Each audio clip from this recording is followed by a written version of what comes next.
Thank you for tuning in. Today's story shares a familiar theme, a spouse expressing the desire to be unfaithful. Here we go. Really, Dad? Mom is correct. You aren't as you seem. This was my daughter's last comment before we ended the call. Over the following days, she attempted to text and leave voicemails, but I chose to ignore them. Deleted messages, discarded voicemails all echoed the words of my former wife, disguised in my daughter's tone. A decade has passed since her choice, a choice she has come to terms with. This so-called olive branch was an insult.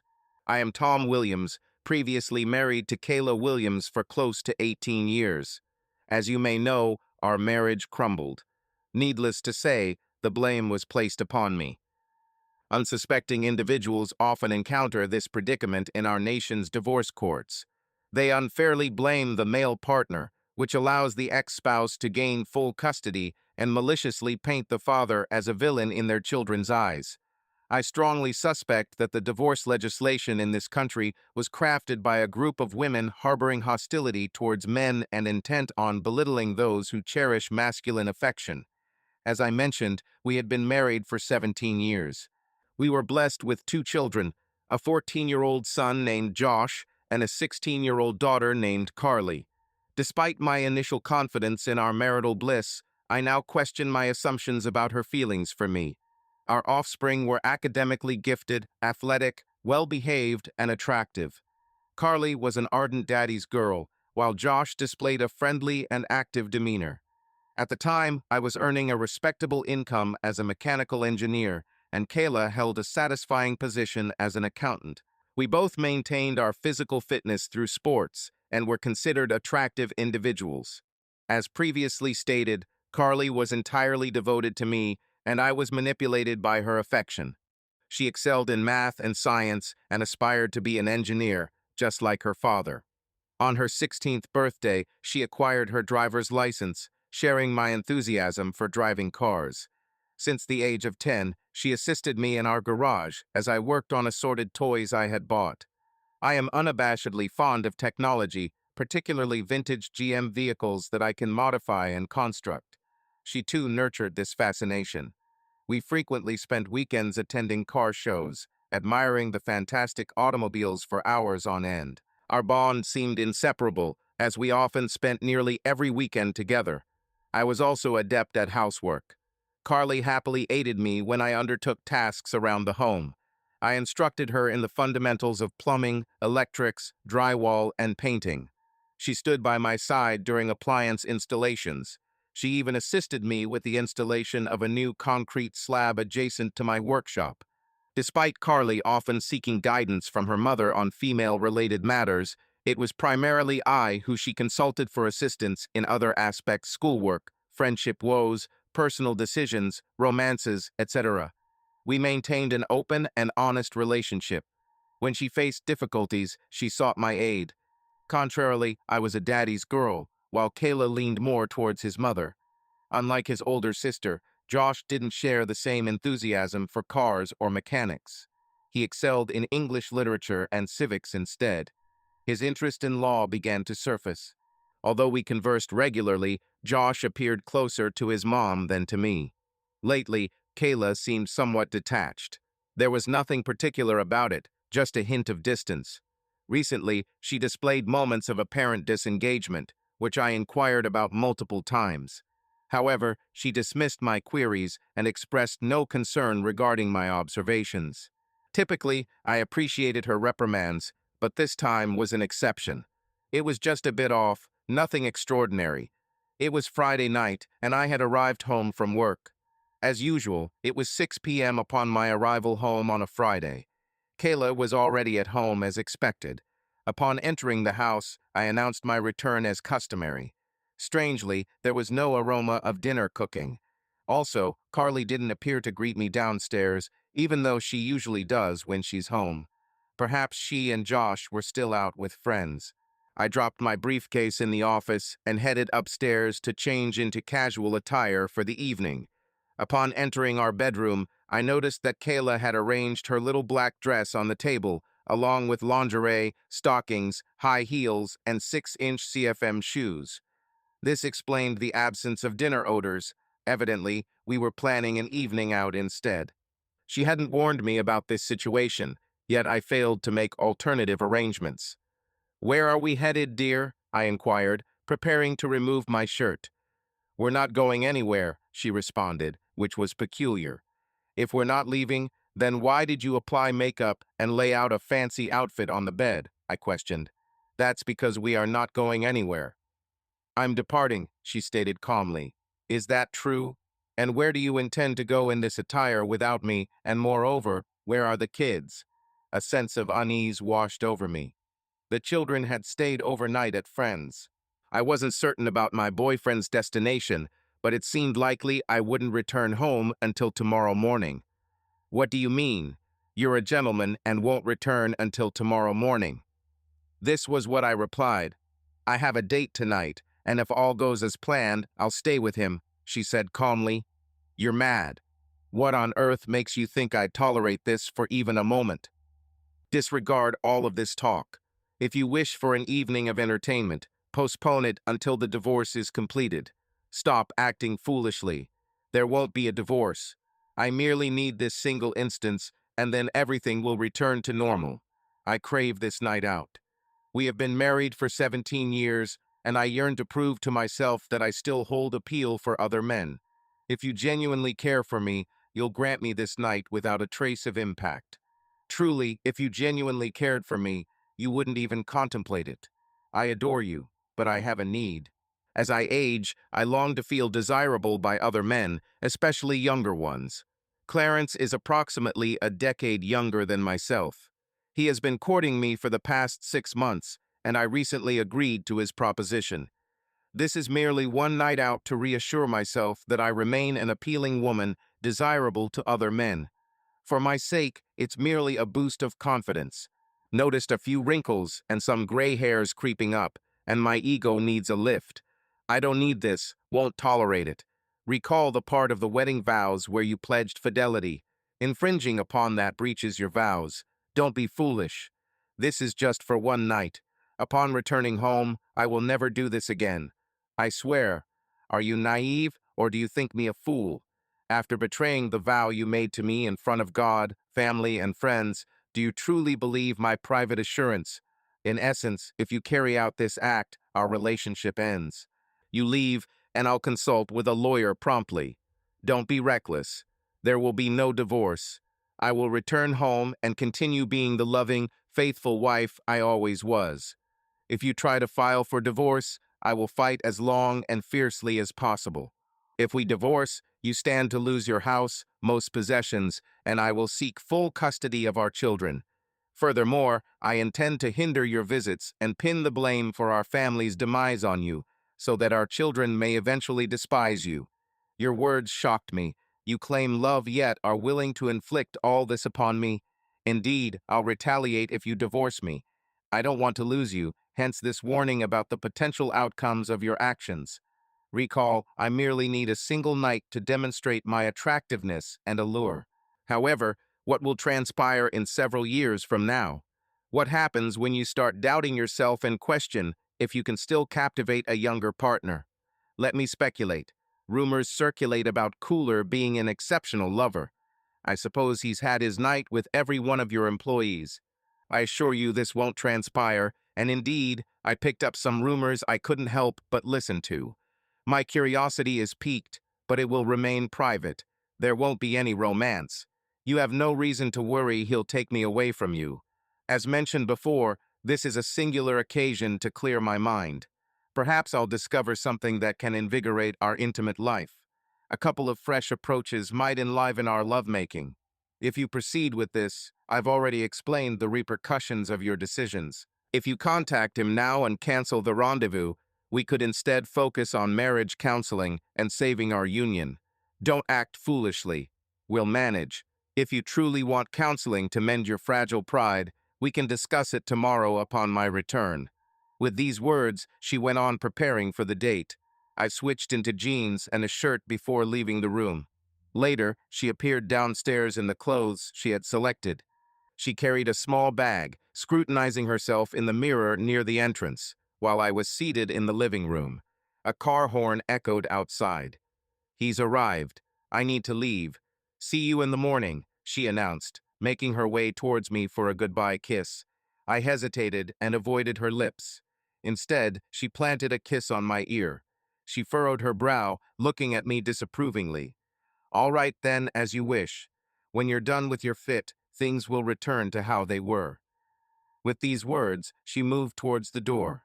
I turned to her with one final plea. "If you step out that door, our relationship ends. You had better reconsider before discarding 17 years of marriage." She paused to look at me. "I don't discard anything. As I said, I'll return and everything will be as it was." With these words, she exited the door. Indeed, tears streamed down my face due to the dissolution of my marriage and the loss of the woman I had loved exclusively for 2 decades, 17 years of wedlock, a year of betrothal, and another 2 years of exclusive dating. I couldn't comprehend how she could end things with me. She had never expressed discontent towards me. We led an ordinary social life, and she had never hinted at seeking more. If that's what she desired, I was ready to offer it without hesitation. We didn't argue about significant issues, although there were minor disagreements, as is common in any relationship. Regardless, we always found a resolution and reached an understanding. I had already devised a course of action should this occur. After half an hour, I reluctantly got up to resume work. I was hoping that she would come to her senses and return during that interval, but alas, that did not happen. I ascended the stairs and put my plan into motion. It wasn't perfect, but it was the best alternative I could muster under the circumstances. The dwelling was quite spacious, featuring 4 bedrooms, including the master suite, Carly's room, Josh's room, and a generously sized guest bedroom, which functioned as a secondary master bedroom complete with a private bath. This space served as an accommodating area for family visits or children's slumber parties. Over the next days, it would serve as my temporary retreat, following the relocation of my belongings from our previous shared room. I was well aware that the dissolution of our marriage wouldn't be amicable. Given the nature of our no-fault state, its divorce laws were perceived to be crafted by feminists with a resentment towards men. Typically, even in cases where the husband was an unblemished victim, any misconduct would be attributed to him. Consequently, the wife would acquire the property, children, alimony, maintenance, while the man bore the entire financial burden. Essentially, she reaped the rewards of a gold mine, while he was left with nothing more than a quarry. Arranging my temporary abode, I ventured to my home office and accessed our online banking. A while back, I established another account under my own name, not with any malicious intent, but to buy her presents unbeknownst to her. We shared access to our funds, and there were instances where she observed purchases meant for her. Thus, there were no more surprises during her birthdays or Christmases.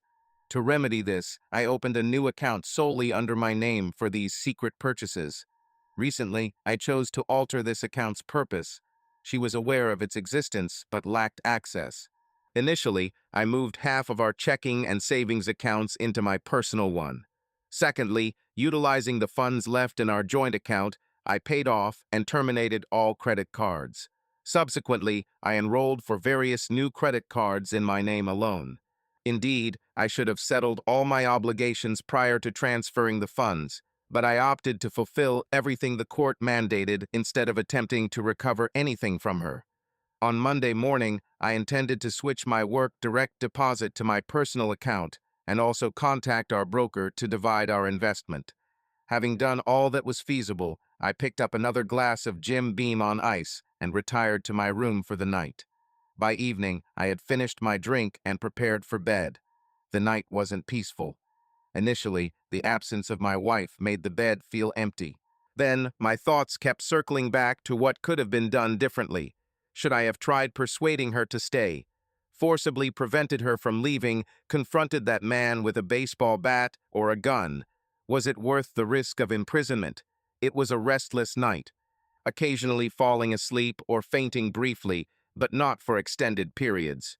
Upon seeing sunlight filter through the window, I chose to rise from my seated position, still feeling fatigued. In an effort to revitalize myself, I opted to take a shower. This was less about cleanliness and more about stimulating my awakening. Post-shower, shave, and teeth brushing, I donned jeans and a t-shirt before heading downstairs. Breakfast was consumed alongside a pair of coffees while perusing the newspaper. It was 9 in the morning when Kayla arrived home. While seated at the computer in my office, I scanned available rental apartments. Legal representatives had been located, with an appointment scheduled for Monday afternoon via their online booking system. "Good morning, darling. I'm back as promised," Kayla cheerily announced upon entering the house. I chose to disregard her. During the night and into the morning hours, my anger towards her actions grew stronger. As I savored my coffee this morning, it occurred to me that I had not earned such disrespect from her. I came to understand that I couldn't have prevented her actions, and they were entirely her burden. If I miraculously interfered with her date last night, she would merely have repeated her actions later. As many claim, love cannot be abruptly ended. Perhaps they are correct. However, one can transform love into hate. Indifference, not hatred, is the true opposite of love. Hatred, despite its destructive nature, still involves emotion. Marriage counselors often salvage marriages filled with hatred by rekindling the lost love. On the other hand, indifference offers no hope at all.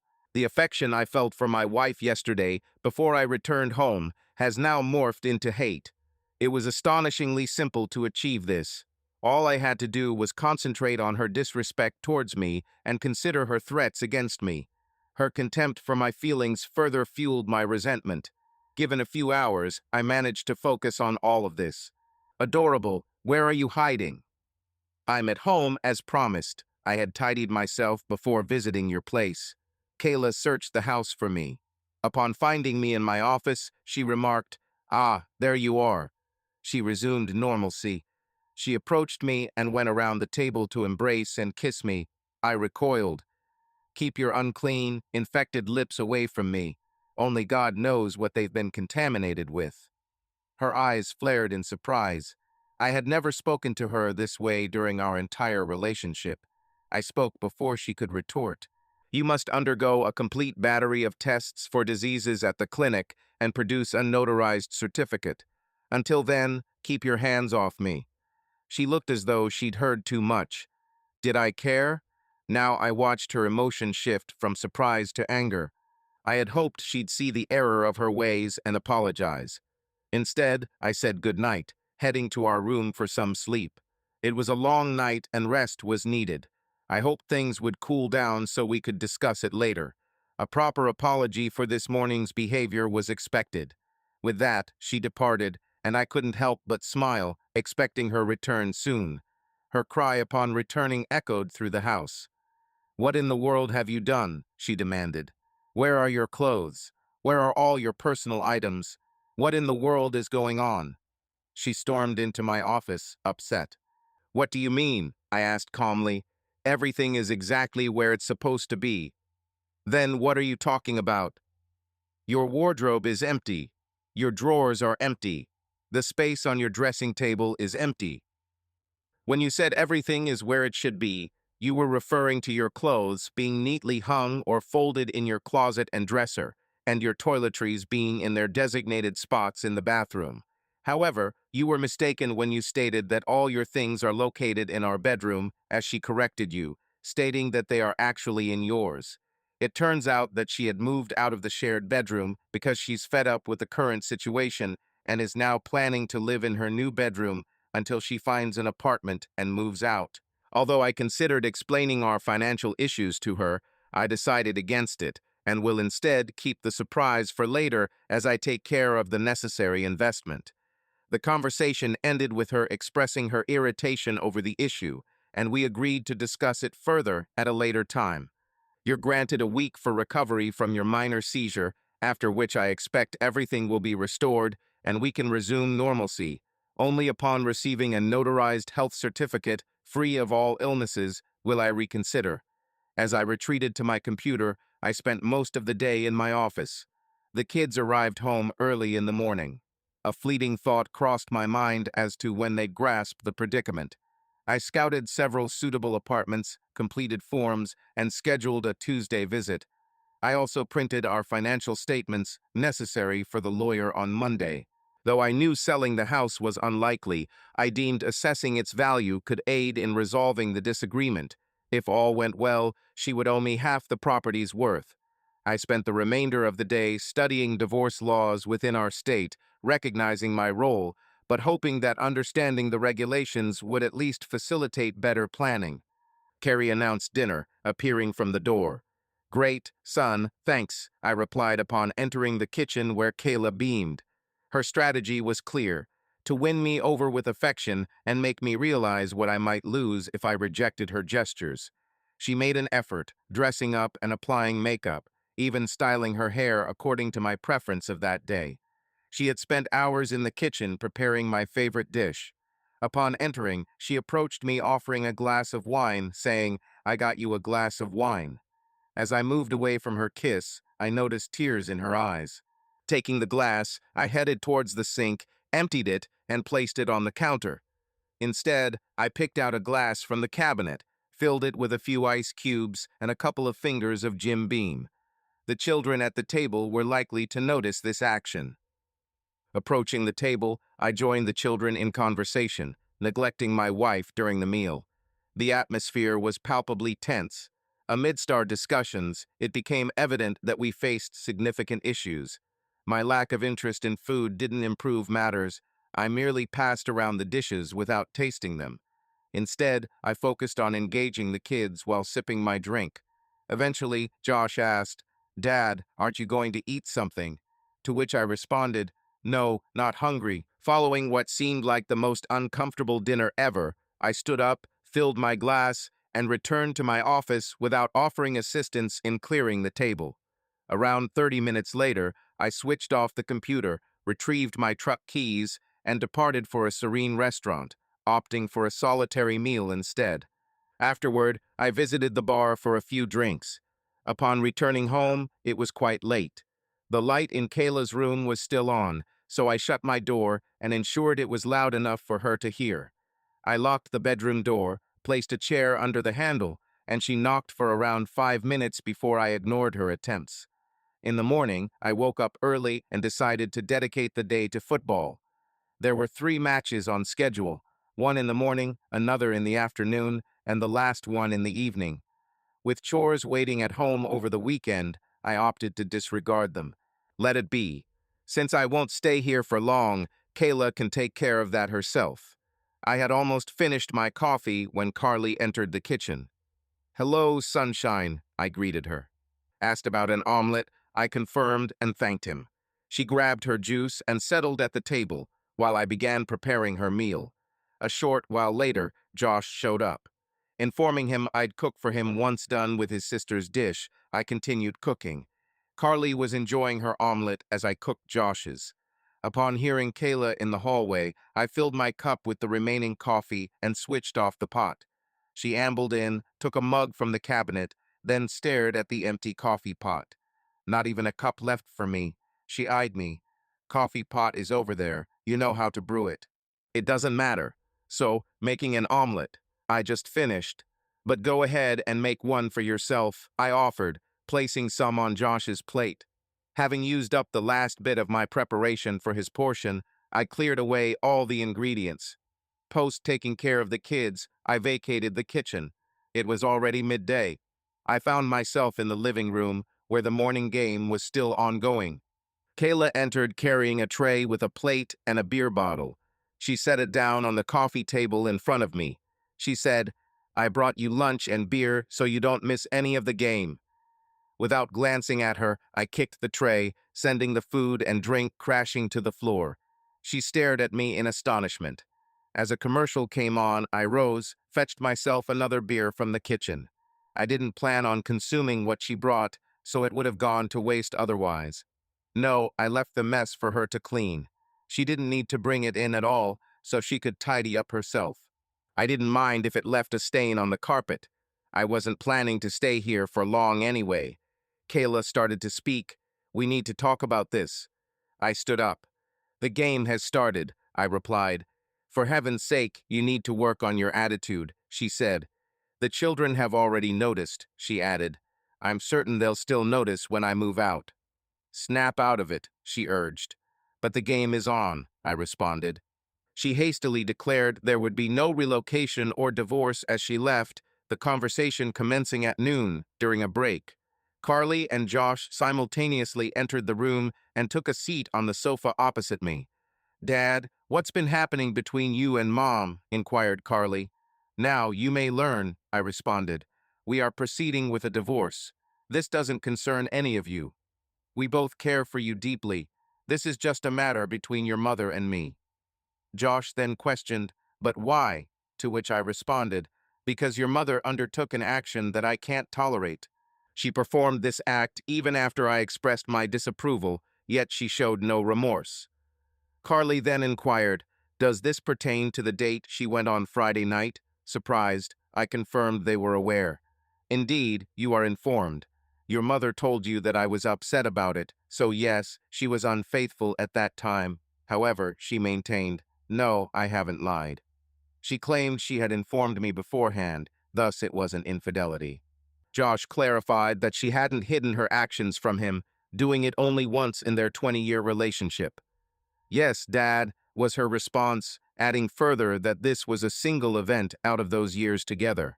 Carly chimed in suggesting that if he truly cherished her, he should grant her the night and allow her to proceed with her life. His surprise was immense.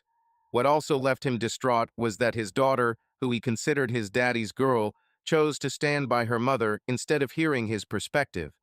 Was it true? What if she genuinely loved him? She wouldn't consider being intimate with anyone else. "Dad, it transpired only once, and she swore never to repeat it." "Let's discuss her promises," he said. 17 years ago, she made a solemn vow to him in the presence of God, their families, and friends.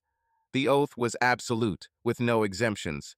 "The oath we took was permanent until death separates us, yet none of us has met that end. If she can so lightly breach a public vow, how can I rely on her private assurances?" "Yes, but you also swore to stand by her through thick and thin." Josh, aspiring lawyer, remarked, "I hope he does it more competently, right? The issue lies in the fact that your mother violating her oath invalidated our agreement and freed me from my vow. We simply don't understand why you would fracture the family over one evening," Carly questioned. "Why do you claim I am damaging the family? Why am I being blamed for what she did? She won't abandon us. She wants to put this incident behind her and carry on with her life. You are the one who departs and makes a fuss about everything. If you leave, you will dismantle the family," Carly asserted. After this, matters didn't improve. I attempted to express my stance, but they refused to listen. They paid no heed to my viewpoint, not even a slight concern.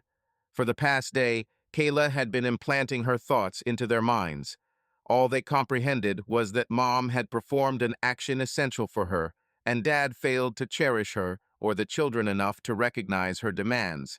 She managed to persuade them that Dad's ego, his little man, drove him to abandon everyone, thus breaking the family. The blame for their disintegration lies with Dad, as he could not accommodate Mom's minor requirement for her contentment. Instead, he opted for inflicting pain upon everyone due to his stubbornness. In reality, it was merely one night out of their 20-year union, equating to approximately 7,305 nights, 20 years multiplied by 365 days a year, plus an extra day and 5 leap years. Eventually, they departed when it became evident that I would not align with their stance. I was then able to enjoy the remainder of the game in tranquility. As the game concluded, I caught the scent of dinner being cooked. Without a doubt, that dish was one of my favorites. As I awaited the evening game, I spent time watching the post-game analysis. The clock was ticking. The game was set to begin in 20 minutes. Josh called out that dinner was ready. I rose, snatched my truck keys, and departed. "Where are you going? Hasn't dinner been served yet?" Josh queried. "I'm off to the sports bar for the game, and I'll eat there instead," I replied. However, Mom intervened. "I'll be back post-game, though I might linger afterwards." After the game, I finally settled down. Their burger was excellent, served with fries. The beer was also well poured. I consumed only one beer, a quarter of the game, ensuring I could drive after, considering it was a mere 5 minutes from home. Upon returning, everyone had retired for the night, so I headed to my room, secured the door, and hit the sack. Upon arriving home, I found the table clear of dishes and bottles. This brought a smile to my face. On Monday mornings, I've been leaving the house before others wake up. Upon reaching the office, I phoned my broker to inform him about our impending divorce and request that our shared investments be divided equally. He set up a fresh account in my name alone, transferring half of our investment to this new account. My next stop was HR, where I requested Kayla's name be erased from my retirement plan and added Carly and Josh instead, providing them with my updated bank details for salary redirection. Lastly, I informed my boss about the divorce, explaining that I might need time off for lawyer consultations, court appearances, and related meetings. He was understanding. My attorney confirmed what I had expected. There was a slim possibility of gaining custody, but it hinged on the children's preference regarding residence. They'd reached an age where their preferences mattered significantly in court. Based on our chat yesterday, I doubt they'd heed them. In truth, the only purpose for him hiring a lawyer during the divorce was to facilitate the process. I instructed him to file the paperwork and requested she be served at work on Monday. After work, I skipped home and headed instead to a sports bar. 3 tacos for $1, I polished off 6 throughout the game. I dismissed Kayla's messages and calls. I responded to Carly and told her my location. Their reaction upon seeing me wasn't pleasant. When I returned from the game, I retreated to my office and shut the door. By the time I climbed upstairs to my room, everyone was already asleep. On Tuesday, I woke up before anyone else and left the house before they stirred. I've been managing well at work and chose to use a day off to scout apartments. I picked out a comfortable 2-bedroom unit and made a deposit. My move-in date is set for Saturday. A visit to the thrift store yielded a sofa, table, and chairs which were scheduled for delivery on Saturday afternoon. I was planning to take my existing bed along with items from my home office as well. Upon returning home, they were already enjoying dinner. I smiled when I saw that no plate had been set for me. It was convenient since I wasn't intending to eat anyway. Instead, I got what I needed from the fridge to make a substantial sandwich. After preparing my sandwich, I grabbed a bag of chips and a beer before retreating to my office. Carly entered my office just as I did, exclaiming, "Goodness, Dad, why are you so?" You made it clear what consequences would ensue if she went ahead with this, yet she persisted despite knowing the outcome. It's unthinkable to jeopardize one's family over this trivial matter. Can't you see it's insignificant? It was just a single night. Carly, consider your future wedded life. Reflect upon how you would react if your husband declared he had an appointment with a younger, more attractive woman and intended to spend the night with her. I suspect I wouldn't appreciate it much, but should he assure his return and it was merely a one-time event, I'd trust that my love for him could see me through. Moreover, if he informed me beforehand, it wouldn't appear as infidelity. Indeed, do me a favor. On your wedding day, look your fiancé directly in the eyes when you recite your vows. After all, honesty is crucial even in such circumstances. Turning away from her after expressing your intention to be with another man left his eyes filled with utter despair. As I resumed work, a surprise awaited me on Wednesday evening. Both sets of our families were there. Despite common jokes about in-laws, her parents had always been amicable towards me, welcoming me as the son they never had. Charles, her father, shared my passion for technology and even had a '69 Mustang Fastback in pristine condition, though I found his car taste questionable at times. Fortunately, our relationship with our own parents was heartwarming. We weren't part of those families where children harbor resentment towards their elders. Instead, they have consistently shown love and encouragement throughout my life. Undeniably, there were disputes, and they weren't reluctant to express their opinions when they believed I was mistaken. Occasionally, we simply found ourselves in a stalemate of disagreement. Upon entering the house, I noticed the setup for an ambush was already in place, which left me somewhat perplexed. Their presence made sense given she was their daughter, but my parents' arrival was puzzling. It seemed counterintuitive to her cause, as they would typically support me. However, it became clear that my parents were there not to back me up, but to argue against my proposed divorce, claiming I was overreacting to Kayla's infidelity.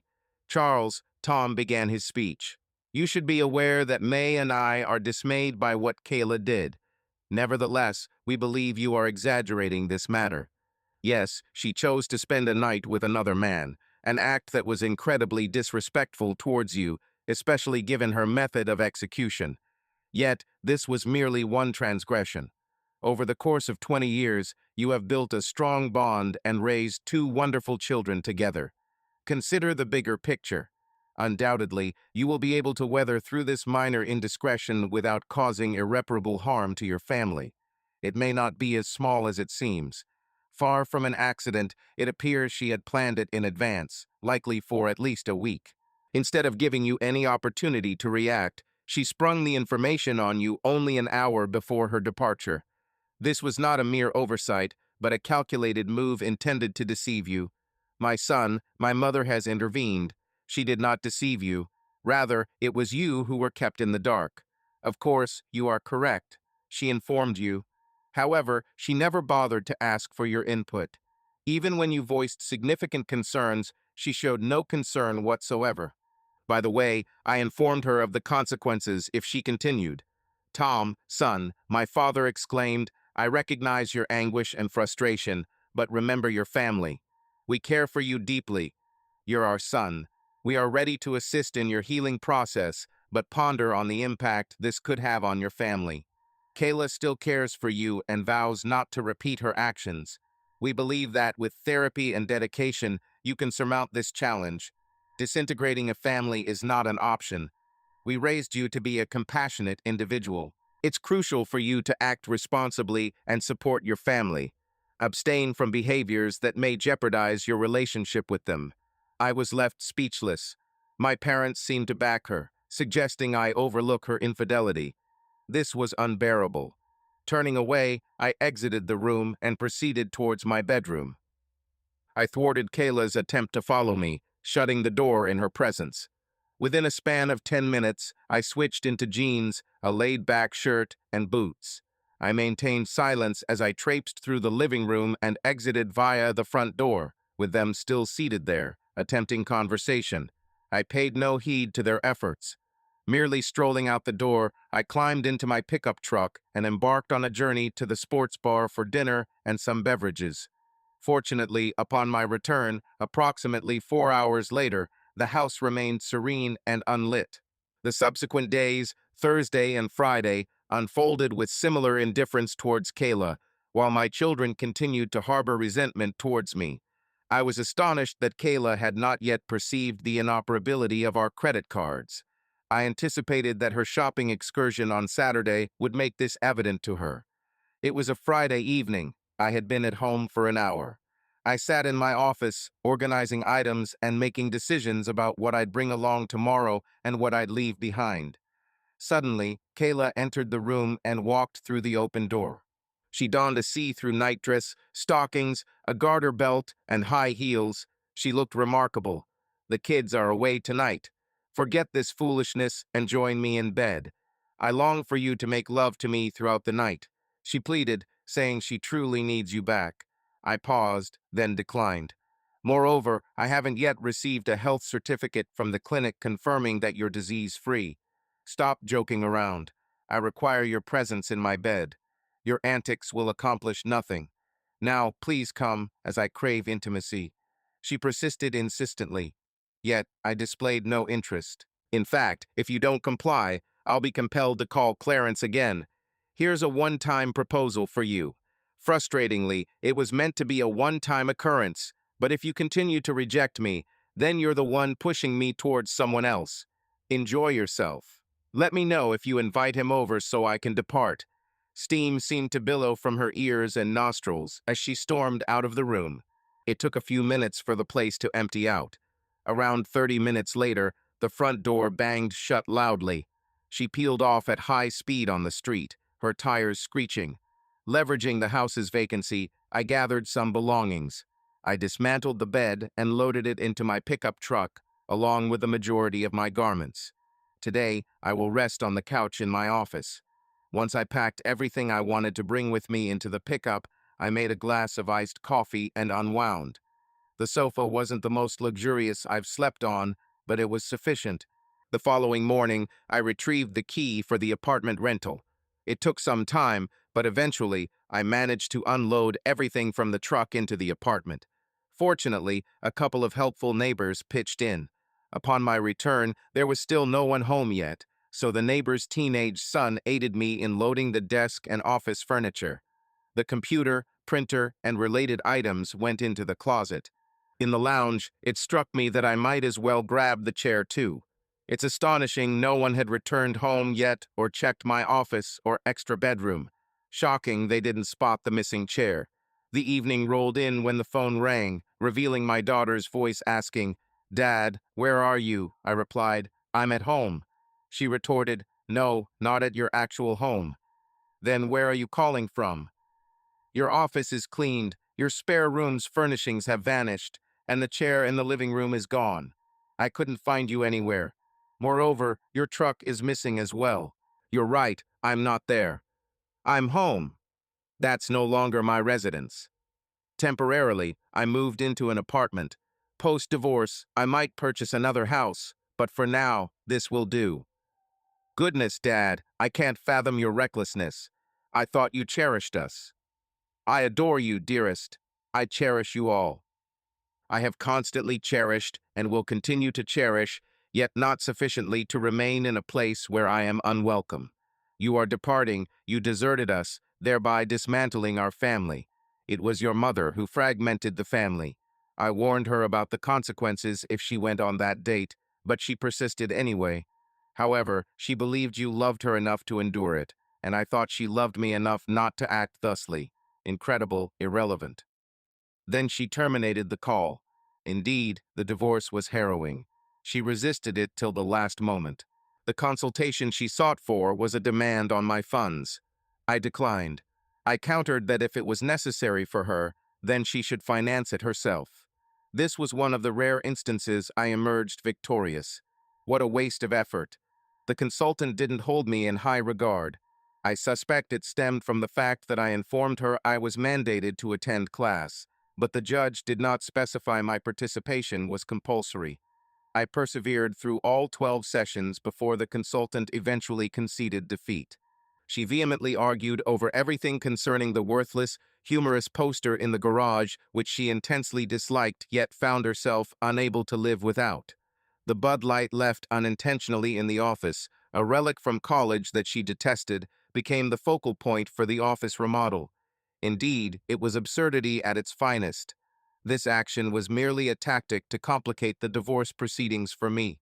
Throughout this period, she ensured our interactions with the children were minimal. Eventually, the court granted the petition for divorce.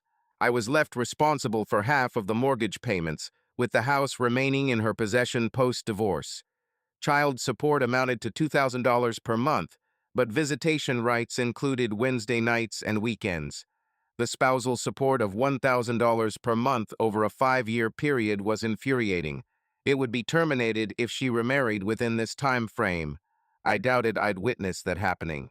Learned that she brought Clarence to live with her prior to finalizing the divorce, so indeed half of my salary went towards her expenses. I liquidated some investments and purchased a rundown house on a 14-acre plot at a discounted price. Lucky for me, I managed to shift my tools out of the garage within a week after moving out. I refused to negotiate over them as they were mostly mine before we met.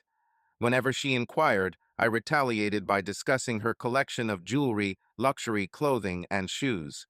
The house was equipped with electricity, gas, and running water, but needed some structural repairs. Enough for me, I moved into the house and worked on it during evenings and weekends. Yes, I had visitation rights. I visited several times, but Kayla always found a reason to prevent it. Strangely enough, these issues only seemed to crop up during my weekends, not hers. Apparently, Kayla had dance practice every Wednesday. Josh has a crucial exam on Thursday and must study diligently. During my occasional Wednesday evening visits with the children, they displayed hostility towards me. They persist in blaming me despite my attempts to clarify my perspective. With the opposition holding them captive constantly and me only having an hour or two at a time, it's a futile effort. After the third visit, they explicitly stated they no longer wished to see me. While I could insist on their company, it serves no purpose but to foster further resentment. I presented them with gift cards and letters on their birthdays and holidays, but all remained unopened. I continued sending them monthly allowances, observing the cash withdrawals, yet received no acknowledgement. Their high school graduation remains unknown to me. I dispatched a certified letter detailing the college funds I had set aside for them, but in return, I received no gratitude. Kayla fulfilled her promise by turning my children against me. I dedicated myself to work and family, neglecting social activities and leisure. Surprisingly, this lifestyle allowed for significant savings. Additionally, she casually broke the news that we wouldn't be hosting Thanksgiving dinner this year. Upon asking if I would still be attending, there was a pause before she revealed that Kayla, along with her parents and children, would join the celebration. Moreover, Kayla intends to bring her new companion. In an effort to avoid discomfort, they suggested my presence might prove too awkward for everyone. The children are still resentful about my absence, and their inclusion of Kayla and her new partner would only heighten the tension. You're choosing to hand over your grandson for Thanksgiving and inviting your former spouse and her partner instead. Frankly, we aim to foster a strong bond with our grandchildren. To be honest, it's your responsibility. You should have made an effort to preserve the family unit, not dismantle it. Couldn't you join us on Christmas Eve instead? We will celebrate Christmas Day at Kayla's house, but we could share the holiday spirit with you a day early. It makes no difference, I responded, terminating the conversation. On Christmas Eve, I remained at home, watching Die Hard while ignoring numerous calls and messages from my mom inquiring about my location. I wasn't exactly joyous. I was just gazing at the gifts I had sent to my children. 5 years ago, they were returned to my doorstep. True, a message about the wedding reached me a week after I made the final maintenance payment. Kayla married Clarence the weekend following that. Josh turned 18 the previous year, so I was no longer required to provide child support. Having severed ties with my previous family and their expectations, I marked the occasion by indulging in heavy drinking, a choice I'm not particularly proud of, but one I stand by. Despite my dedication and affection towards them, I was met with rejection and disrespect. To the winds with them. Freed from the obligations to these ungrateful progeny, I chose to push their memory aside as much as possible, given our estranged relationship. They seemingly had no desire for a connection, so I made an effort to forget them and move on with my life. However, there was one nagging issue that persisted: the shared mortgage on the house. That obligation ceased when Josh graduated, but my name remained on the deed. It seemed Kayla believed the house belonged to her entirely. The divorce stipulated she could reside there until our children completed school. Now, there were no conditions. I was entitled to half of a substantial property, so I consulted my lawyer. Upon our divorce, the house was appraised at approximately $300,000 with a home equity of around $200,000, which was 5 years ago. We've since been making regular mortgage payments and local real estate values have surged. After some online investigation, I estimated that the current assessed value is approximately $500,000 and the net worth is around $450,000. Yes, there remains only a small balance of $50,000 on the mortgage. The primary motivation for this was financial gain. Who wouldn't want an additional $250,000? Additionally, this would antagonize Kayla, as she cherished this house, and any financial gain for me would enrage her. I sought retribution for her past actions and also to recoup the costs of home maintenance and mortgage payments I incurred on her behalf. A call arrived about a week later. Why the inquiry about my situation, Kayla? Truthfully, things here are uneventful. Just work and home renovations following the purchase of a new property. I must confess, your call caught me off guard as it's been since the divorce that we last spoke. This isn't to ask about you, but rather to clarify why I was a realtor at my house recently to appraise it and secure my signature on a sales contract. That matter. Since our names are both on the deed, she would require your signature for the transaction. What transaction? Allow me to clarify, I have no intention of selling this place I cherish so much. As for your anticipated share of the proceeds, I'm afraid you're mistaken. The divorce and house settlement concluded that matter. The house was mine during Josh's school tenure, which ended last month. Now, we either agree to sell it and divide the profits, or you can buy my share. If you assumed I'd hand over $100,000 for a house that legally belongs to me, then you're mistaken. This very fact demonstrates your error. I'm not demanding $100,000. You had the chance 5 years ago. Now, considering the home's current equity of approximately $450,000, my share is roughly $225,000. With all the costly furnishings you feel compelled to acquire, let's adjust that figure to $250,000. You're incorrect. I won't give you a dime, she exclaimed, terminating the call. Yes, I chuckled after she disconnected. Yes, my lawyer ensnared her, but it was worth it to witness her expression a couple of months later when the judge ruled in my favor. I even persuaded the judge to make her cover the legal expenses, as well as my attorney's fee for bringing her to court over an issue that should have been settled outside of court. The house appraised at more than anticipated, including the cost of furniture. In essence, they ended up purchasing me instead of selling me. I later discovered they were primarily using Clarence's funds. In the fifth instance, it came back to haunt him. Details later. I successfully organized the house, even adding a sizable workshop to its rear. I stumbled upon an old 1972 Chevrolet pickup in poor shape. My focus was on the chassis. Everything else would be replaced. Over the past year, I disassembled, cleaned, and repainted it thoroughly. Once the paintwork and body were complete, it was time to work on the chassis. The rear differential was serviceable, but I still chose to rebuild it due to the power I intended to run through it. The transmission is a 4-speed manual T10 board Warner, a swift choice. For amusement, I decided to tinker with the engine. It would serve as a plaything, not for daily commuting. A 427 big block engine, I tracked one down online at a spare parts warehouse. I purchased it and arranged for delivery. Upon its arrival, I mounted it on a stand and started taking it apart. Needed to ship engine components to a machine shop, cylinders, connecting rods, camshaft among them. New forged crankshaft, pistons, 10:1 compression ratio, heavy camshaft were installed, heads milled and polished, dual spring valves fitted, and supercharger added. Expected to visit more gas stations than tire shops, but in reality visited very few. Chromed the valve covers, polished aluminum on the supercharger, and used steel-braided hoses. Opening the hood was nearly blinding due to its shine.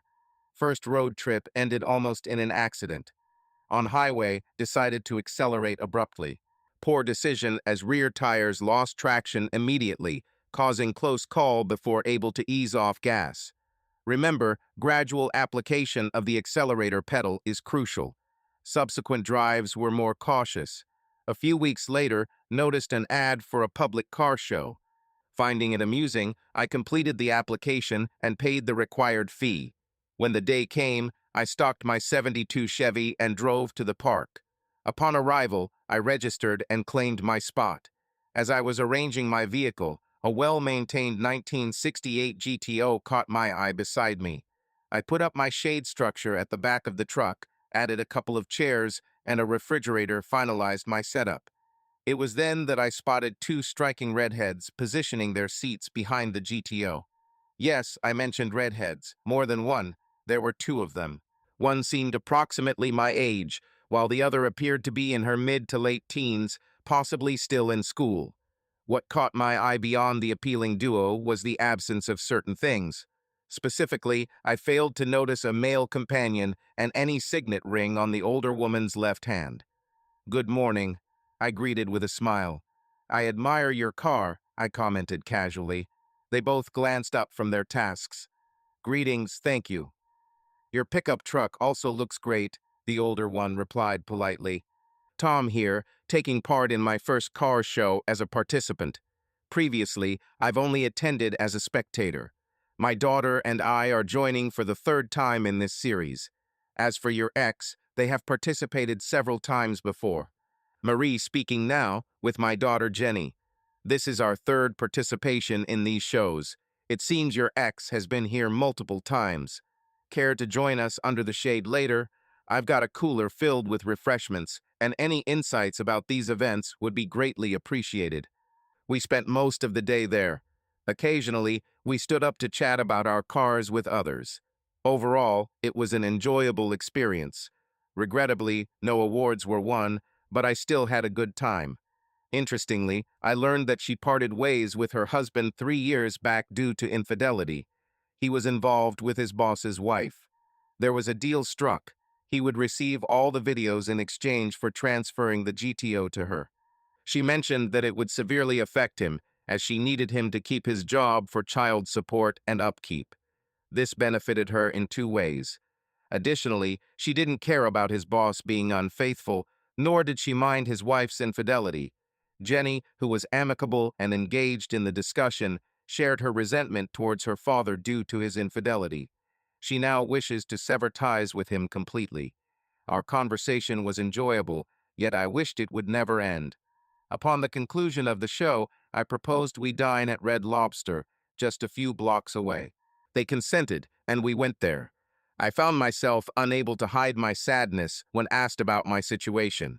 I detailed the crucial aspects. My children have chosen my ex-wife over me, with no contact remaining between us. Was it your understanding that she was unfaithful, leading your children to blame you for divorcing her? Jenny was taken aback by this revelation. I had tried to clarify everything for them, but she had already incited them against me. Marie placed a comforting hand on my shoulder. I'm truly sorry for you, Tom. You appear to be such an amiable individual, yet this doesn't seem fair to you, she expressed sincerely. I decided to shift the conversation towards something more cheerful. We conversed and laughed for another hour as a result. It appeared there was a genuine bond between us. We exchanged phone numbers, with Marie consenting to see me again. As they departed, I observed Jenny flash a broad smile, wink, and offer 2 thumbs up in my direction. I comprehended that she too held no qualms regarding me meeting her mother once more. Therefore, Marie and I arranged another meeting. This occurred on the subsequent weekend. Upon calling, I received her confirmation with enthusiasm. In the course of dancing, I was kissed on the cheek as I escorted her to the exit. As I turned to depart, I noticed a red-haired teenage girl in the window, smiling and offering 2 thumbs up. Following 2 additional dates, I invited both of them to my home and prepared dinner for us. Post-divorce, I honed my cooking skills through restaurant chains, YouTube tutorials, and plenty of trial and error. My specialty became lasagna, which was well received.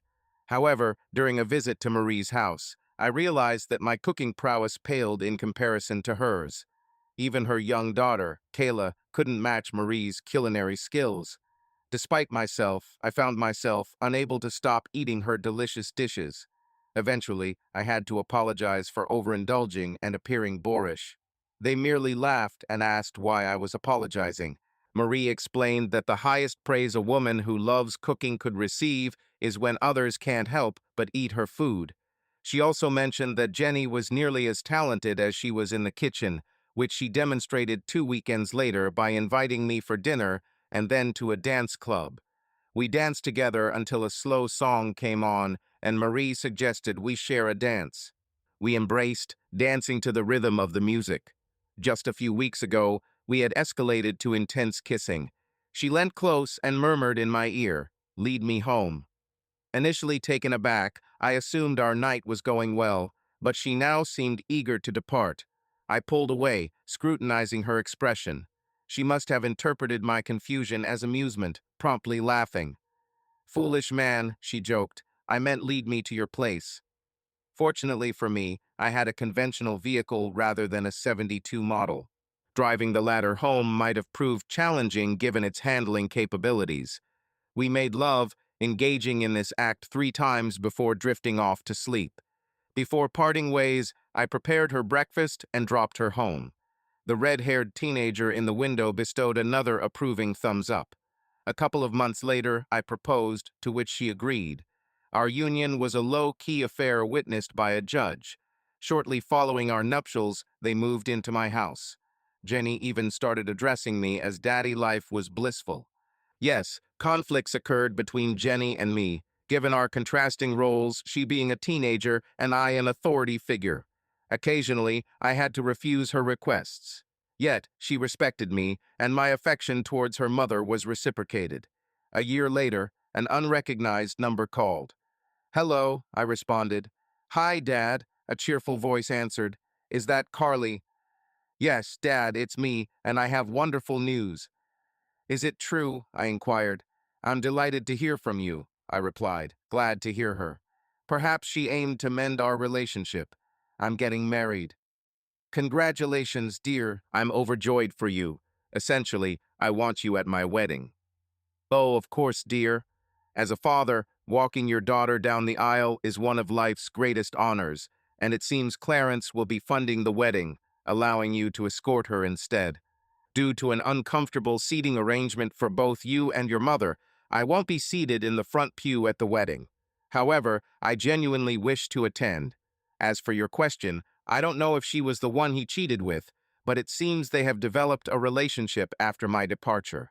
They fell in love, got married, and as far as I am concerned, her actions during our marriage may have contributed to their closeness. Unfortunately, I can't make it to your wedding because I cannot endorse a marriage that might not succeed. My concern is that you will follow in your mother's footsteps and betray your husband, just as she did me. If he truly values me, he would replace me with someone more deserving of his time and attention. You've just taken my mother's final respect and handed it to this lowlife who intentionally seduced a married woman, demonstrating your shallow, self-centered nature once more. If you continue down this path, don't expect any future contact with your grandchildren, as I don't want them if they turn out like you. My daughter expressed her disappointment before ending the call, and my chances of rekindling a relationship with my ex-daughter-in-law are not promising. Even though Jenny slipped up and grabbed my phone without me noticing she was home, I was so furious with my father that I couldn't reach him. He had the audacity to speak to me in such a manner. It is his fault our family disintegrated. I tried to be gracious by inviting him to my wedding, but he merely discarded it. Hoped that he'd accept accountability for his actions towards our family. Looking at my phone, I saw it was ringing. I didn't recognize the number, but it wasn't unusual during wedding planning. "Hello? Hi, is this Carly Williams?" "Yes, can I help you?" "Yes, you can. Stop harassing my father and leading him on. He's an exceptional person who doesn't deserve someone as unintelligent and spoiled as you contacting him to remind him of your worthlessness. Frankly, your family is a waste of oxygen. Who are you?" "My name is Jenny Williams. I'm your sister. My mother married your former father, and he raised me. I deeply care for him, and it would never cross my mind to disrespect or dishonor him in the slightest. You bring shame to daughters everywhere. I know all about what transpired. Your mom disrespected your father by going on a date and having an affair with another man, which you seem unfazed by. I was betrayed by my biological father's infidelity, yet he was swiftly discarded without mercy. If my mother ever committed such a transgression against my dad, I would have no qualms about helping him sever ties with her, regardless of their shared blood. Despite not being his biological child, he is the kindest, most caring person I've encountered. I'm contemplating sending your mother a card expressing gratitude for her idiocy in letting such a man go. Had she not been so foolish, he would not be my father now. Additionally, inform your grandparents that they have a new granddaughter, but I harbor no interest in maintaining any connection with those who discard their own child for a cheater and their untrustworthy progeny. Lastly, there is one more task for you. Convey to them the possibility of re-establishing contact if either party chooses to demonstrate remorse and change their ways. Upon delivering your jesting wedding promises, gaze into your spouse's eyes, reminiscing about the moment he chooses infidelity. When he indeed commits such transgression, Reach out to me and recount the events so I may revel in your misfortune. You possess an unfortunate existence, sister, she said before ending the call. I stood stunned, gaze fixed on the telephone. Initially taken aback by the revelation of my father's remarriage, I pondered over his lack of courtesy to extend invitations to his children. Secondly, I discovered that I had a new sibling, one who seemed eerily familiar, reminding me of myself after mother disclosed father's departure and subsequent family upheaval for what she called a minor issue. Initially thinking that perhaps my father had just cause for this act, I contemplated the possibility of cohabiting with him instead of our mother. However, upon hearing mother's feelings and understanding her need for self-renewal, I conceded that the duration of their relationship outweighed this temporary setback. Mom was eager to reconcile and resolve their issues. It was Dad who behaved abhorrently, refusing to make an effort. Dad was the one who departed, causing the separation. I was astounded by her harsh treatment towards me. She didn't give me a chance to express that it was Dad who abandoned us, while Mom attempted to progress. It seemed like she didn't care about their long history together, and she has the audacity to hurl such vile insults at me. She barely knows me. As for Dad's resentment, he was supposed to walk me down the aisle because he had been a significant presence in my life over the past few years. Since our conversation about his leaving, I haven't spoken to him. Moreover, Clarence spent nearly $250,000 on my wedding. I couldn't fathom how much my father could have saved for that occasion. Would it be sufficient? 30 minutes later, upon the arrival of my mother and both grandmothers, I was still distraught due to those phone calls. They proceeded with shopping, and my mom quickly picked up on my mood. "Sweetheart, what's wrong?" I shared with your father about the upcoming wedding and requested his presence. Considering that I am his only daughter, I believed he would want to attend my wedding, hoping it might serve as a foundation for rebuilding our relationship. "Oh, wonderful," Grandma Williams exclaimed. "Will he be attending?" "We haven't heard from him since he called about Thanksgiving a few years ago," I sighed in response. Regrettably, no, he became angry upon learning that Clarence would escort me down the aisle, and I felt it would be too uncomfortable for him to sit in the front pew with my mother and Clarence. Oh, this is terrible news. I thought his pig-headedness had been overcome by now. To make matters worse, just 5 minutes later, I learned that I have a half-sister. Both of them expressed their astonishment in unison upon hearing the news. Indeed, the individual identifying herself as Jenny Williams, whom I believe is now part of our family due to Dad's marriage to her mother and adoption, called me shortly following Dad's phone call. In essence, she shared little helpful information over the phone, with the kindest remark being a thanks to my mom for supposedly being unintelligent, without which she wouldn't have such an excellent father. I detailed both conversations with them, leaving them surprised by the harshness shown by Dad and Jenny. My brother Tom got married, but we weren't privy to the ceremony. He didn't even inform us about it beforehand. Could it be that there is a new granddaughter in our family? My grandmother Williams seemed to murmur to herself, "At last, my wedding day has come." For a moment, I considered Dad's words and felt a pang of sadness at his absence on my special day. However, I chose to focus on the happiness surrounding me, as I had just married a man whom I deeply loved, with whom I intend to spend the rest of my life. Clarence gleamed with joy as we strolled down the aisle accompanied by the wedding march's melody. My heart swelled seeing friends and relatives there. Both grandparents were present, with Josh serving as one of Bobby's groomsmen. It was a celebration of my momentous day. Tears of joy brimmed in my eyes. I cast my gaze ahead, spotting Bobby grinning at me, standing before the priest. As we passed my mother, I noticed her glowing with pride. Tears also streamed down her cheeks. Clarence lifted my veil, kissed me on the cheek, and said, "Congratulations, sweetheart." He then transferred me to my future spouse. When the priest inquired, "Who presents the bride?" Clarence responded swiftly, "Her mother and I." A sense of unease stirred, but it quickly dissipated as the ceremony commenced. I locked eyes with the love of my life, reciting my vows to honor and cherish in sickness and health, in prosperity and adversity, departing. Unable to express it, I stared into Bobby's eyes and remained speechless. Suddenly, a memory resurfaced the conversation from the phone. In his eyes, I saw not my fiancé, but another man with a woman. The scene shifted instantly. Now I was gazing into the lifeless eyes of a shattered man, informing him about my tryst with another man. These images flashed before me. The words tumbled out unconsciously. It's clear now. Earlier, it seemed we were under the scrutiny of many.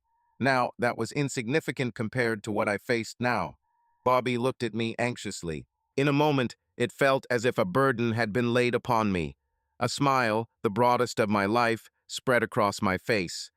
At last, I comprehend, I told Bobby. This is quite remarkable, Carly, but what did you suddenly grasp? All of it, I replied.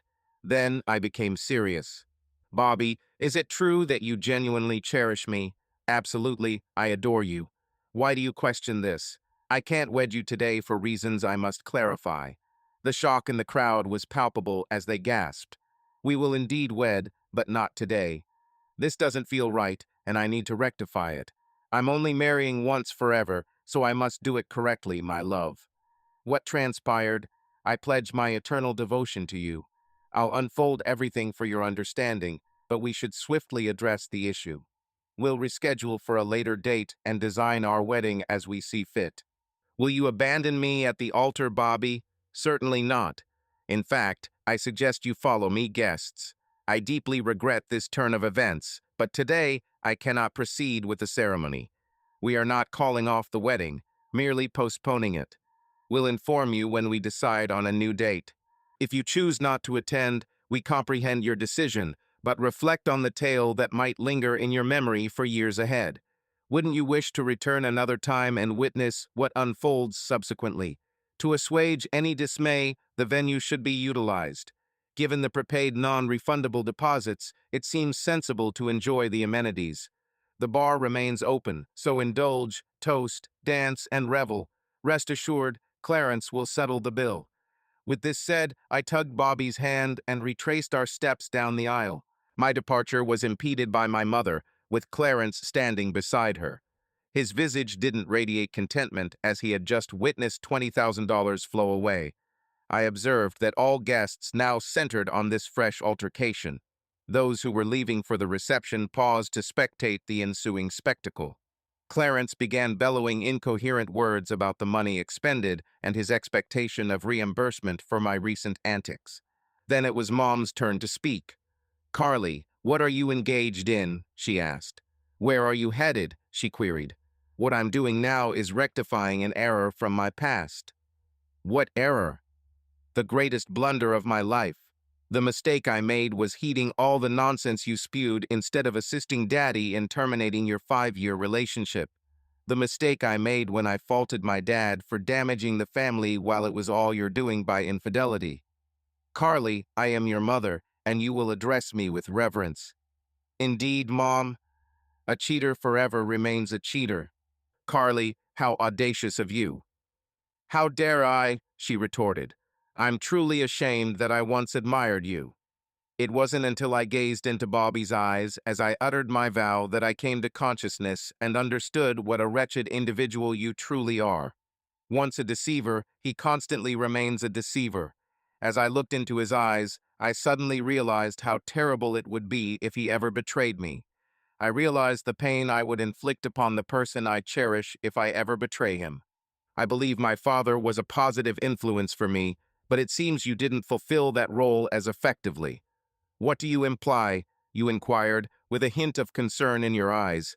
"I can't help but notice your secret rendezvous with Jim Davis, your personal trainer on Wednesday afternoons, the unusual venue for these sessions being his apartment rather than the gym.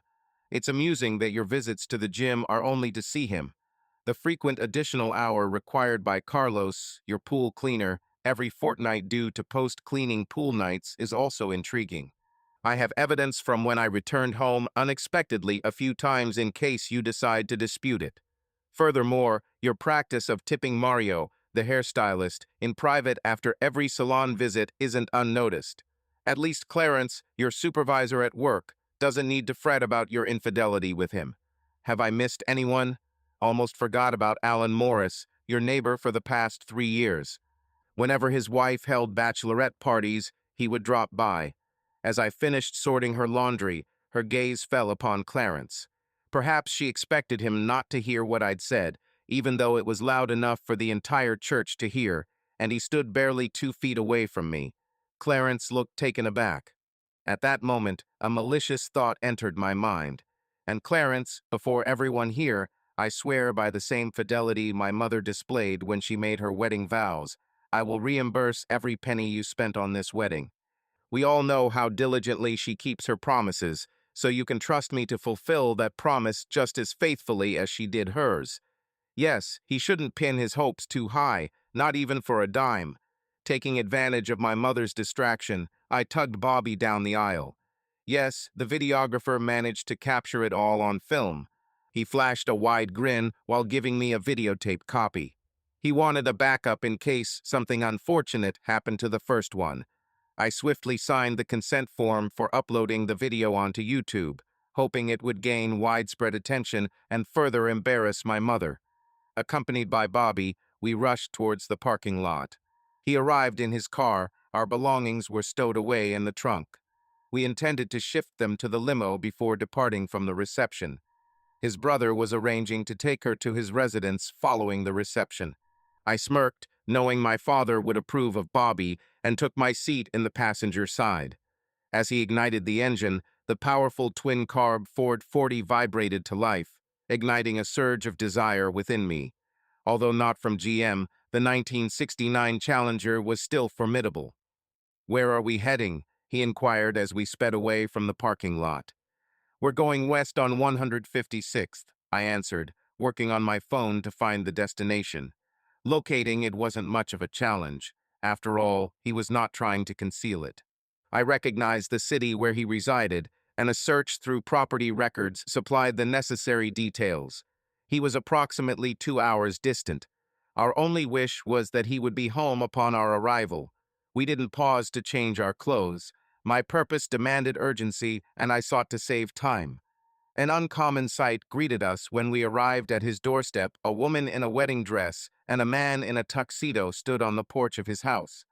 However, if one is a clergyman dwelling within a church, such an occurrence might be frequent. The unusual aspect was that I did not serve as a priest or reside at the church. What was even more astounding was my ability to distinguish between them. Though I was unaware of his identity, it was undeniably my eldest daughter before me, my eldest daughter who had expressed her desire to avoid me. Today was her wedding day, but I failed to comprehend why she had come. Carly should have been at church, a reception, or on her honeymoon, but she was standing on your doorstep, an unexpected and incongruous location. "Dad," she whispered softly, requesting a moment of your time. Dazed, you retreated and allowed them entry. You guided them towards the living room where Marie and Jenny were seated, both displaying equally astonished expressions. "I suppose this is Carly," you said, introducing her to your wife Marie and daughter Jenny. "Jenny Marie, this is my daughter Carly." You looked quizzically at the man standing with Carly. "Excuse me, I don't know who he is." "Oh yeah, Dad, this is Bobby Jensen, my fiancé," Carly replied. The realization dawned on you. "Groom?" you asked, surprised. "I thought you were already my husband by now." "Didn't you get married a couple of hours ago?" you questioned in confusion. "This is what I need to talk to you about," Carly stated. "I couldn't go through with it today. I can't get married until my dad walks me down the aisle." Unexpectedly, I find myself in this situation. Regrettably, my attention was diverted by my mother's actions, which led me to unfairly blame you. It was my mom who abandoned us, not you. I sincerely apologize for every word and action directed at you. You didn't deserve any of it. I won't attempt to justify my behavior because there are no valid reasons. I was young, foolish, and followed the wrong advice. I hope you can find forgiveness in your heart and accept me back into your life. I truly wish to marry Bobby. He is an exceptional man, and I believe you will appreciate him too. However, this marriage cannot take place unless you give me away and walk me down the aisle. Carly, it seems like you and Bobby were at a wedding, given your attire. Isn't that correct? Indeed, we attended the wedding. In truth, We were midway through the ceremony when I had a realization, she explained, handing me the disc. Perhaps you could watch the video while Bobby and I get out of our formal clothes. Bobby rushed to the car for his suitcase while Marie escorted Carly to their bedroom to change. In the meantime, I prepared a video player connected to the large living room screen. Once Carly and Bobby were occupied, Marie returned and sat next to me. With a press of the remote's play button, the ceremony began as usual. The groomsmen led the bridesmaids down the aisle, parting at the altar. Bobby followed with the priest, ring-bearer, and then the flower girl. Lastly, Clarence escorted Carly down the aisle.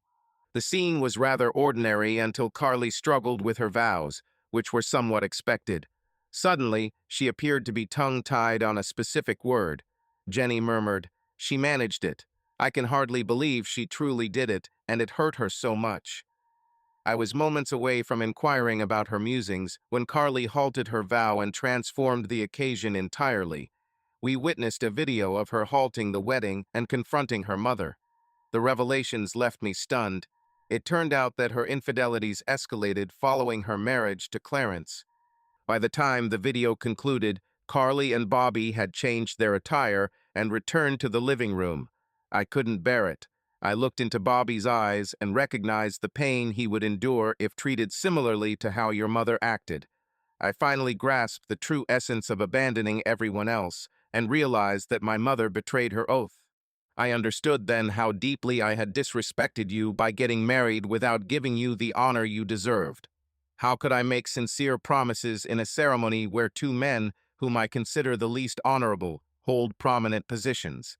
The vows would lose their significance without including the most noble person I know.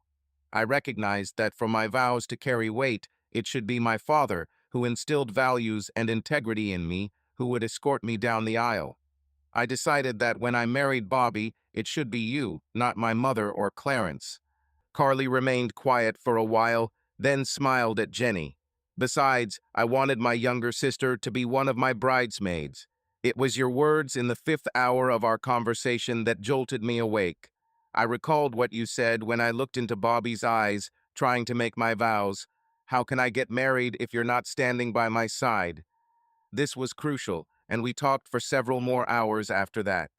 I hadn't realized Jenny took Carly's phone number from my phone upon departing for the studio. After dialing Carly that day, she retreated to her room before phoning Carly from hers. It was nearing bedtime, so I suggested they sleep in the guest bedroom. Throughout the night, Carly received numerous calls, disregarding those from Clarence and Kayla, but some friends called too. It appears some guests took advantage of an offer to mock Clarence as he tried to rescind the appointment, only to find it was past the refund deadline. By the time he reached the venue, a crowd had already enjoyed the open bar, and preparations for the food were underway with staff in position. Disheartened, Clarence accepted a drink and moved to a corner table to drown his sorrows. Josh shared a heated video with her, taken on his phone during his mother's discussion with Clarence. It seems their interaction didn't bode well, as Clarence appeared agitated and hurled derogatory remarks. "It appears this relationship won't last much longer," Josh commented. He managed to cancel his travel plans, but was penalized 20% for late cancellations. Since Carly and Bobby had already scheduled their honeymoon leave, they stayed with us throughout the week. I found my estranged daughter again. I also encountered Bobby. He's a commendable individual with robust ethical principles. The bond was initially tense due to the misleading stories about me that his ex-wife, son, and daughter had shared. Essentially, these tales twisted the truth to portray me as an unfaithful family deserter. There were also critical details omitted from these discussions. As truth unfolded, he grew more amiable towards me. This proved beneficial when I showed him my workshop and my recent projects. Despite his preference for classic Dodges, we admired each other's vehicles. Indeed, we shared a love for technology. Luckily, he wasn't one of those who relied on automatics. His Challenger was a manual car. During the middle of the week, a new wedding date was decided upon. It was to occur in the same location on the same weekend a year later. This time, I would shoulder the costs and escort her down the aisle. Moreover, Marie was asked to aid with the wedding preparations. Yes, Jenny would serve as a bridesmaid as well. Carly and Bobby informed everyone involved in the wedding party of the latest developments, except for Kayla and Clarence. Over the ensuing months, Carly and I made efforts to mend our relationship. Bobby and I also grew closer. We participated in numerous auto shows, traveling in Marie's GTO, my 72 pickup, Bobby's Challenger, and managing to convince Jenny to enter the 74 Firebird I purchased for her. Carly and Bobby visited us every couple of months for a few days. Josh made appearances a few times as well, though our relationship was more strained due to his proximity to his mother. However, we managed to mend parts of it. I believe he came primarily for Carly, but I'll take what I can get. He also shared updates from home. On another note, things were not ideal for Kayla and Clarence. Clarence left and filed for divorce. The positive aspect for Kayla was that Clarence didn't file due to infidelity, but irreconcilable differences. This meant the harsh penalties stated in their marriage contract wouldn't apply. He handled it swiftly and without conflict, which was beneficial for him since he had a prenuptial agreement. The upside for Clarence was that he had a prenuptial agreement. The prenuptial agreement specified that any assets belonging to Clarence prior to marriage would remain his sole property. Upon divorce, Kayla was entitled to half of the joint assets, yet this allocation wouldn't suffice considering their premarital properties. Essentially, she retained ownership of the house and approximately $50,000. Regarding the house, Clarence attempted to secure a share, but lacked evidence supporting his claim. Although he funded the house purchase post-divorce, there was no concrete documentation substantiating this fact. Moreover, he failed to document the specifics of his business loan expenditure and did not have his name recorded on the property deed. Consequently, since the house was Kayla's prior to their nuptials, she declined to entertain further discourse about it. Eventually, Clarence repaid the loan without securing any additional benefits. When Clarence discovered he could not recover the money lost on the house, it was past the deadline for filing divorce proceedings on grounds of adultery. Scandals about Kayla's indiscretions quickly surfaced, causing a significant decline in her social status. Friends distanced themselves from her and invitations to events dwindled. To complicate matters further, as she was jobless and reliant on Clarence's income, her financial predicament worsened considerably. Clarence found himself in a costly predicament.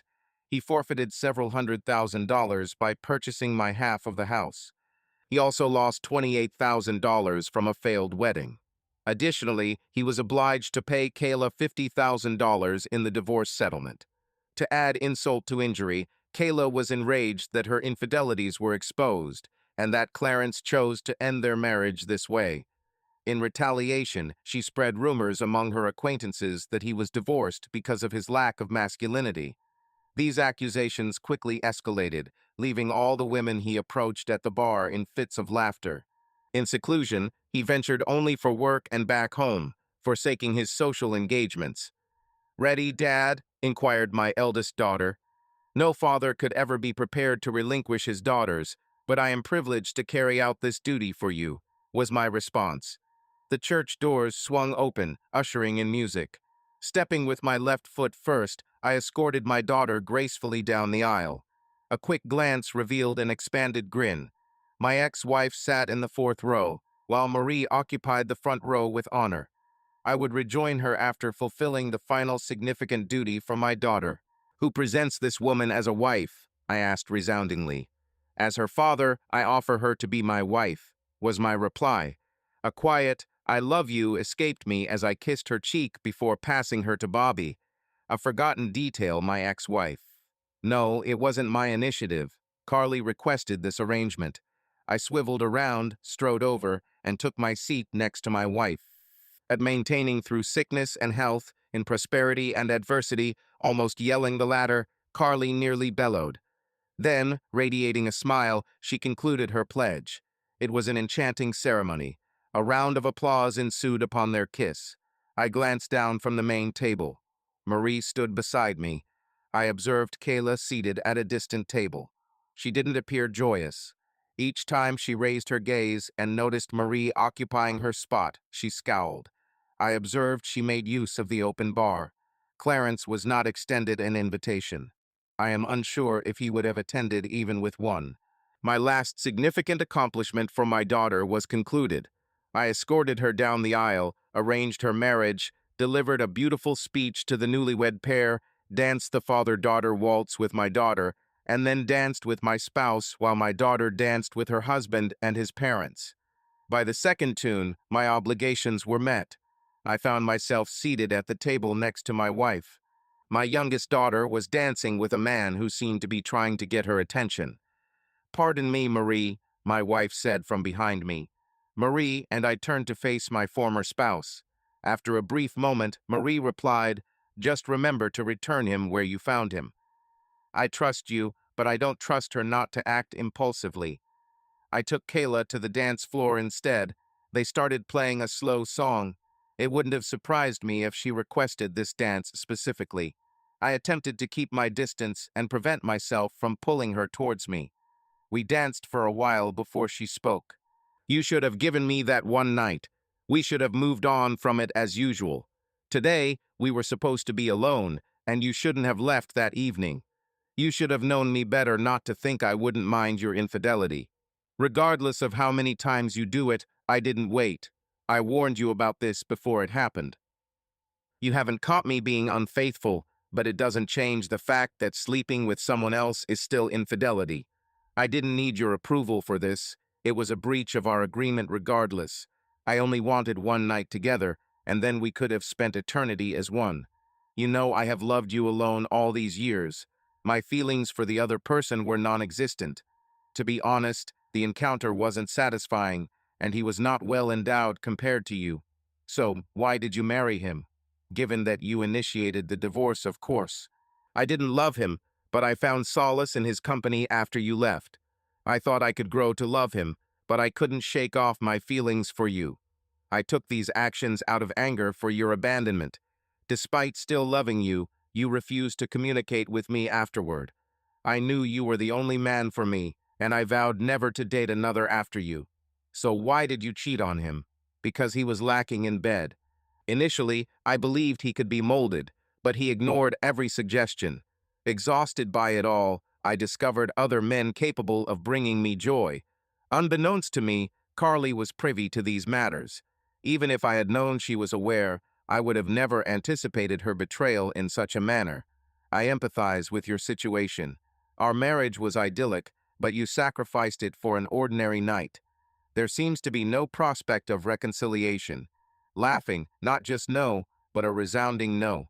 Firstly, even if I were single now, what you did by alienating my children from me eliminates any chance of us reconciling. Currently, I am married to the woman I adore and have another daughter whom I cherish as well. The most I can grant is politeness in our shared spaces and at family events. Thankfully, the song concluded quickly. I didn't engage with her further that night. Unable to meet mortgage payments for her house, she opted to sell it and shift into a modest flat instead. The proceeds from the sale provided enough funds for survival with careful budgeting. Occasionally, she dated friends, but I'm unaware of any serious relationships beyond that. Both Clarence and Carly lived independently. Carly and Bobby shared a long, loving marriage and were blessed with 3 children, 2 sons and a daughter. Similarly, Josh wed a pleasant girl and welcomed 2 daughters into their family. To the best of my knowledge, neither couple was unfaithful to each other. Some may argue I should have retaliated against Kayla and Clarence. However, any form of harm would lead to legal trouble or reprisals. Instead, I chose to move forward and strive for a fulfilling life. As it said, the best vengeance is living a satisfying life while karma handles the rest. In their case, karma didn't burn them, but they neither escaped scot-free. I'm unconnected to this event, yet I feel content. My family wife, daughter, and my other 2 kids are back in my life. I'm enveloped by loved ones. I lead a fulfilling existence. "Ready, Daddy?" my daughter queried. "Though no father is ever ready to part with his daughters, I am privileged to do this for you," I responded. The doors creaked open as music echoed through the church. Taking my first step with my left foot, I walked my daughter proudly down the aisle. My wife beamed from her front row seat. After fulfilling the last significant duty for my daughter, I joined her. "Don't fret, Dad," my daughter reassured me. "Today, I will manage this." I conversed with Carly, and she promised to get it right the first time. Jenny confirmed. "What do you make of our tale today?" I found it engaging, intriguing, and far from tedious. Care to share your thoughts? Express them in the comments section. Until my next videos,